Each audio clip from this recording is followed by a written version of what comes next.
नमस्कार साथियों, स्वागत है आपका आपके अपने YouTube चैनल गुलशन की कहानी पर। मैं हूं आपका दोस्त गुलशन सिंह, हाजिर हूं आपकी सेवा में एक नई कहानी के साथ। लड़की जो पेशे से शिक्षक है, पर उससे कहीं ना कहीं अपनी शादी की चॉइस को लेकर के एक गलती हो जाती है, जिसका उसकी ज़िंदगी पर इतना बड़ा असर पड़ता है कि वो अपने आप को एक जिंदा लाश समझती है। उसे अपने आप पे घृणा होने लगती है। जिस अरमानों के साथ उसने अपने पति के साथ में 7 फेरे लिए थे, शादी के बंधन में बंधी थी, जब वही पति जब उसके साथ हैवानियत पे उतर जाता है, हैवानियत की हद तो उसके पति ने इस कदर पार कर दी थी कि वो खुद तो करता ही था, साथ ही साथ अपने कुछ दोस्तों को भी अपने साथ बुला करके अपनी पत्नी के साथ में हैवानियत की सारी सीमाएं को लांघ जाता था। उसका पति एक अय्याश किस्म का आदमी था। वो ये भी नहीं सोचता कि वो जिसको अपने पत्नी बना करके अपने घर लाया है, उसके साथ में वो इस तरह से कैसे कर सकता है। इस कहानी का जब उद्भेदन होता है, जब ये कहानी खुलती है, तो जिसने भी ये कहानी सुनी सभी दंग रह जाते हैं। सभी सोचने पर मजबूर हो जाते हैं कि कोई आदमी अपनी पत्नी के साथ में ऐसा घिनौना काम भी कर सकता है क्या? कोई इस तरह से अपनी पत्नी के साथ गिर सकता है क्या? चलिए कहानी पूरी विस्तार से सुनते हैं।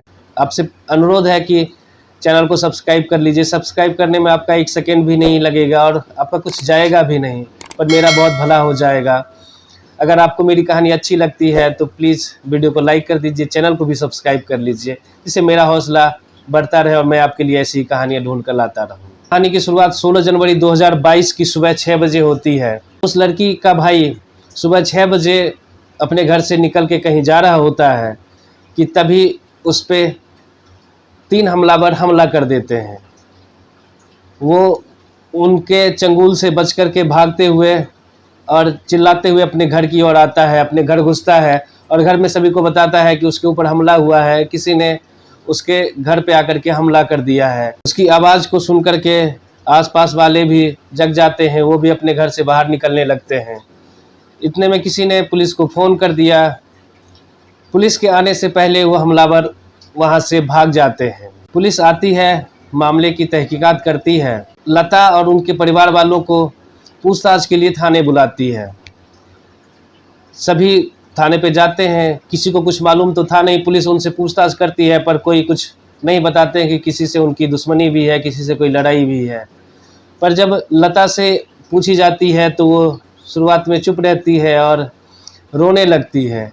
उसके बाद जब उसने अपनी पूरी कहानी पुलिस को बताई तो पूरे प्रशासन महकमा में एक हड़कंप मच जाता है। ऐसा लगता है मानो भूकंप आ गया हो। उस लड़की लता की कहानी इतनी दर्दनाक थी जिसे सुनकर सभी चौंक जाते हैं, सभी दंग रह जाते हैं। बात साल 2019 की है, जहां एक लड़का जिसका नाम राजेश विश्वकर्मा है, अपना एक प्रोफाइल शादी.com पे बनाता है। उस पर वो अपनी उम्र को छुपाता है। ऐसे उसकी उम्र 1974 की है, पर उस पर वो 1985 का डेट ऑफ बर्थ दिखाता है और अपने आप को बिल्डर बताता है और सालाना कमाई 1 करोड़ के आसपास बताता है। लता जो एक शिक्षक है, वो भी उस साइट पे जाकर के देख रही होती है। तभी उसकी नज़र राजेश विश्वकर्मा पे पड़ती है। वो उसकी प्रोफाइल खोलती है और देखती है।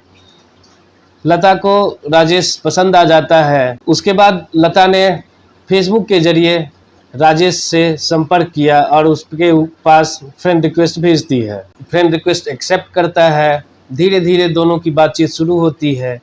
बातचीत धीरे धीरे प्यार में बदल जाता है और फिर दोनों शादी को लेकर के सहमत हो जाते हैं। दोनों शादी को लेकर के तैयार हो जाते हैं। दोस्तों, वो दिन भी आ जाता है जब उन दोनों की शादी थी। वो तारीख थी 24 अक्टूबर 2019। रायपुर में एक आलीशान होटल में लता और राजेश की शादी संपन्न होती है। वहाँ पे एक चीज़ थोड़ी चौंकाने वाली थी, जिस पे सभी की नज़र जानी चाहिए थी, इस पे गौर करना चाहिए था, पर शायद किसी ने इस पे उतना ध्यान नहीं दिया, सबने इसको इग्नोर कर दिया कि शादी के दिन लता के परिवार वाले, उसके रिश्तेदार और जान पहचान वाले सभी आए हुए थे, पर राजेश की तरफ से ना उसके कोई घर वाले थे, ना उसके साथ कोई और आदमी था। राजेश अकेला आया था शादी के लिए। राजेश से जब पूछा जाता है कि वो अकेला क्यों आया है, तो वो बताता है कि उसने अपने घर में लता के बारे में बताया था कि वो लता से शादी करना चाहता है। सभी घर वाले उसकी शादी से खुश नहीं थे, उन्होंने शादी की हामी नहीं दी, अपनी रजामंदी नहीं दी। पर जब हम लोग शादी कर लेंगे, साथ में रहने लगेंगे, तो धीरे धीरे परिवार वाले भी मान जाएंगे और बाद में लता को एक्सेप्ट कर लेंगे। दोस्तों, ये वो समय था जब लता और उसके परिवार वाले को सोचना चाहिए था, उसे इस जगह पे डाउट करना चाहिए था, पर किसी ने इस पे ध्यान नहीं दिया, क्योंकि राजेश एक बड़े घर से आता था, शहर में उसकी इज्जत थी, नाम था, जिस चीज़ को देख करके इन लोगों ने शायद इस बात को उतना इम्पोर्टेंस नहीं दिया, इस बात को उतना महत्व नहीं दिया। लेकिन सबसे महत्वपूर्ण चीज़ यही थी। राजेश 2 दिनों तक उसी होटल में रहता है। शादी की जो भी विधि थी, जो भी विधि रिवाज थे, वो सारे संपन्न हो जाते हैं। उसके बाद 2 रात के बाद राजेश वहाँ से इंदौर के लिए अपनी पत्नी लता को लेकर के निकलता है। राजेश लता को इंदौर के ही एक बड़े होटल में साथ में रखता है। लगभग 15 दिन तक वो दोनों वहाँ पे साथ रहते हैं, घूमते हैं, फिरते हैं, मौज करते हैं। लता को ऐसा लग रहा था कि उसकी ज़िंदगी में इससे अच्छा कुछ हो ही नहीं सकता था। उसके पैर ज़मीन पे नहीं थे, वो उड़ने को तैयार थी, क्योंकि उसका पति जो भी वो मांगती थी, जो भी वो कहती थी, हर चीज़ वो पूरा कर रहा था। पर लता अपने पति से एक चीज़ के लिए बार बार टोकती थी कि उसे परिवार वालों से मिलना है, उसे घर जाना है, उसे परिवार वालों से मिलाया जाए। लता जब भी राजेश से परिवार वालों से मिलने की जिद करती, तो राजेश हमेशा इस बात को टाल देता कि अभी सही समय नहीं है, अभी सही मौका नहीं है, घर पे सभी का माहौल ठीक नहीं है, सभी का मूड ठीक नहीं है। जब माहौल ठीक होगा घर का, तो हम ज़रूर तुम्हें अपने घर ले जाऊंगा और सभी से मिलवाऊंगा, आखिर तुम्हारा ही तो घर है, तुम्ही को तो वहाँ रहना है। लता मान जाती है इस चीज़ को। उसके बाद राजेश उससे कहता है कि हम लोग अपने फार्म हाउस पे चलेंगे और वहीं रहेंगे, जब सब कुछ ठीक हो जाएगा तो घर चलेंगे। राजेश लता को लेकर के अपने फार्म हाउस पे जाता है, जो इंदौर में ही मंगलिया में स्थित थी। उसका फार्म हाउस बहुत बड़ा, बहुत ही आलीशान था, आधुनिकता की कोई कमी नहीं थी। उस घर में, उस फार्म हाउस में हर वो चीज़ मौजूद थी, फार्म हाउस को बिल्कुल लग्जरी बनाती थी। किसी भी चीज़ की वहाँ पे कोई कमी नहीं थी, हर चीज़ मौजूद थी। लता अपने फार्म हाउस पे अपने पति के साथ पहुँचती है, वहाँ पे नौकर चाकर भी थे। लता बहुत खुश होती है, उसे बहुत अच्छा लगता है कि उसका पति इतना बड़ा फार्म हाउस का मालिक है। पता नहीं उसके और भी कितने बड़े बड़े फार्म हाउस होंगे, और भी क्या क्या होगा। फार्म हाउस पे रहना शुरू करती है, तो पहली ही रात राजेश अपनी पत्नी के साथ में प्राकृतिक और अप्राकृतिक दोनों तरीके से उसके साथ संबंध बनाने लगता है।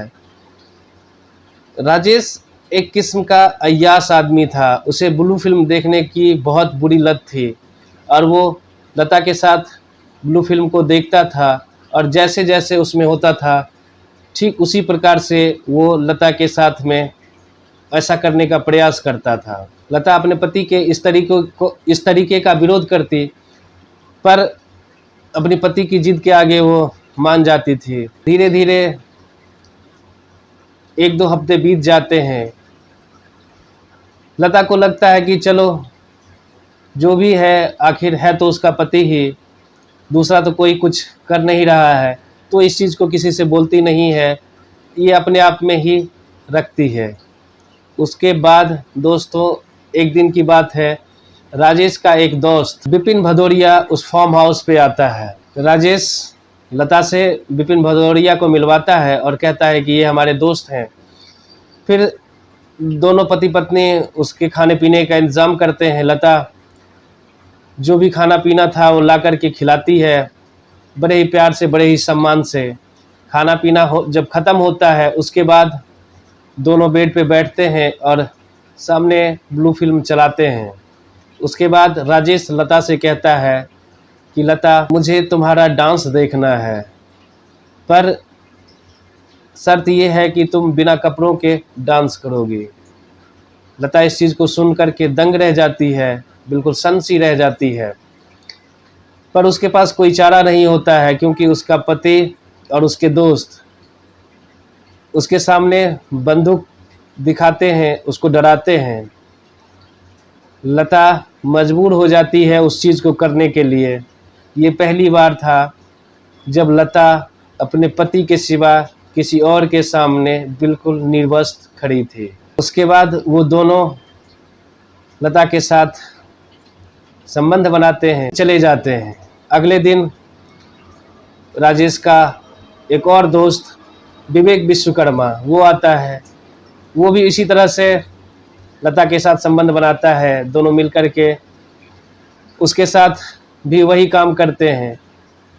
अगले दिन फिर एक और दोस्त जिसका नाम है अंकेश बघेल वो भी आता है और राजेश उसके साथ भी लता को उसी तरह परोस देता है जो अपने दोनों दोस्तों के साथ में किया था। लता इस चीज़ को देख करके बिल्कुल पागल सी हो जाती है। उसका दिमाग काम नहीं करता है कि उसका पति कैसा हैवान है कि जो अपनी पत्नी को दूसरे के सामने परोस देता है और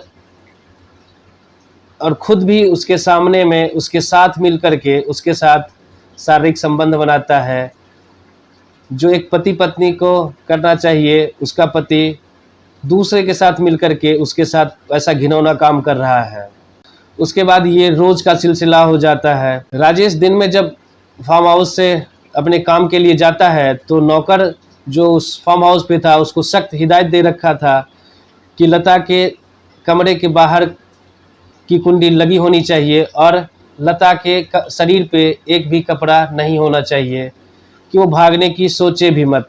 ऐसे पूरे फार्म हाउस में सीसीटीवी कैमरे तो थे ही, जिसका एक्सेस भी राजेश अपने मोबाइल पर रखता था, पर फिर भी वो नहीं चाहता था कि किसी तरह की कोई चूक हो और लता को भागने का मौका मिल जाए। लता उस फार्म हाउस में एक वेश्या की तौर पे रहने लगती है। वो जो सोच के आई थी, जो उसके सपने थे, वो सब धरे के धरे रह जाते हैं। उसके साथ तो वेश्या से भी बुरा बर्ताव उसके साथ किया जाता है। उस फार्म हाउस में लता अकेली लड़की नहीं थी, बाहर से और भी लड़कियों को वहाँ पे बुलाया जाता था और उसके साथ भी वही तरीका अपनाया जाता था जो लता के साथ अपनाया जाता था। शुरुआत में तो कुछ गिने चुने ही दोस्त उसके फार्म हाउस पे आते थे, पर ये संख्या धीरे धीरे बढ़ने लगी। 10 से 20 इस तरह से जिसका भी जब भी मन करता वो उस फार्म हाउस पे आता और लता के साथ में ना चाहते हुए भी, लता की रजामंदी के बिना, उसकी सहमति के बिना उसके साथ जिस्मानी संबंध बनाया जाता। और इन लोगों का जब इससे भी मन नहीं भरा तो इन लोगों ने लता को सिगरेट जला करके दागने भी लगते हैं। लता के हर वो कामुक अंग जो थे उस जगह को भी उन्होंने सिगरेट से दाग दिया था। सभी मिल करके उसके साथ सामूहिक बलात्कार भी करते थे। एक साथ इकट्ठे सभी मिल जाते थे और लता के साथ में सभी मिल करके उसके साथ प्राकृतिक और अप्राकृतिक तरीके से संबंध बनाते थे। लता जब कभी राजेश से कहती कि उसे छोड़ दिया जाए, वो किसी से कुछ नहीं कहेगी, उसे जाने दिया जाए, तो उसके साथ मारपीट करता, उसे धमकाता था। कभी कभार उसकी बातचीत घरवाले से कराई जाती थी, पर जब भी उसकी बात घरवाले से कराई जाती थी तो सामने बंदूक रखकर उसकी बातचीत कराई जाती थी कि एक तो ज़्यादा बात नहीं करनी और अपना हालचाल देना है और उनसे हालचाल लेना है और जो भी है अच्छा ही बोलना है। लता कभी भी अपने परिवार वाले को अपने साथ हो रही नरकीय ज़िंदगी की जिक्र तक नहीं करती, उन्हें भनक तक नहीं लगने देती है। जो लता पेशे से एक शिक्षक थी, राजेश के प्यार में वो इस तरह अंधी हो चुकी थी कि उन्हें जरा सा भी इल्म नहीं था कि शादी के बाद उसकी ज़िंदगी इस तरह से नर्क की ज़िंदगी हो जाएगी। धीरे धीरे कई महीने बीत जाते हैं। आखिरकार एक दिन राजेश को लता पे दया आ जाती है। राजेश लता को कहता है कि ठीक है, तुम घर जा सकती हो, पर इस बात का कहीं भी जिक्र नहीं होना चाहिए। अगर तुमने इसके बारे में किसी से भी कहा तो जो तुम्हारी वीडियो बनाई है वो भी पब्लिक कर दी जाएगी और तुम्हें और तुम्हारे परिवार वाले सभी को एक साथ मार दिया जाएगा। लता इस चीज़ से डर जाती है। लता जब अपने घर आती है तो वहाँ भी अपने परिवार वाले को अपने साथ हुए जुल्म, अपने साथ हुए उस चीज़ को भी नहीं बताती है। वो चुपचाप इस चीज़ को बुरे सपने की तरह सह लेती है। जब 16 जनवरी 2022 को राजेश का दोस्त विपिन भदौरिया जब लता के भाई पर हमला करता है, तब इस बात का खुलासा होता है। तब पुलिस को इस बात की जानकारी मिलती है। पुलिस वाले इस बात को, इस लता की पूरी कहानी को सुनकर के दंग रह जाते हैं। सोचने पर मजबूर हो जाते हैं कि कोई पति अपनी पत्नी के साथ इस हद तक गिर सकता है क्या? अपनी पत्नी के साथ ऐसा कुकर्म कर सकता है क्या? उसके बाद पुलिस ने उन 4 लोगों पर एफआईआर दर्ज करती है, जिसमें लता का पति राजेश विश्वकर्मा, उसका दोस्त विपिन भदौरिया, विवेक विश्वकर्मा और अंकेश बघेल, इन चारों पर नामजद एफआईआर करता है और कई अन्य पर अज्ञात में मामला दर्ज करती है। पुलिस इन सभी को गिरफ्तार करती है और पुलिस उस फार्म हाउस की भी जांच करती है जहां पे लता को रखा गया था, जहां की लता ने कहानी सुनाई थी, अपनी नरकीय कहानी सुनाई थी। पुलिस उस जगह की जांच करती है तो पाती है कि वो जगह गलत तरीके से कब्जा करके राजेश ने वहाँ पे एक आलीशान फार्म हाउस बना लिया है। पुलिस मुख्यमंत्री के आदेश पर उस फार्म हाउस को पूरी तरह से तहस नहस कर देती है, उसे नस्तो नाबूद कर देती है। तो ये थी आज की कहानी। अगर आपको अच्छी लगी तो वीडियो को लाइक कर दीजिए, चैनल को भी सब्सक्राइब कर लीजिए। नमस्कार, जय हिंद।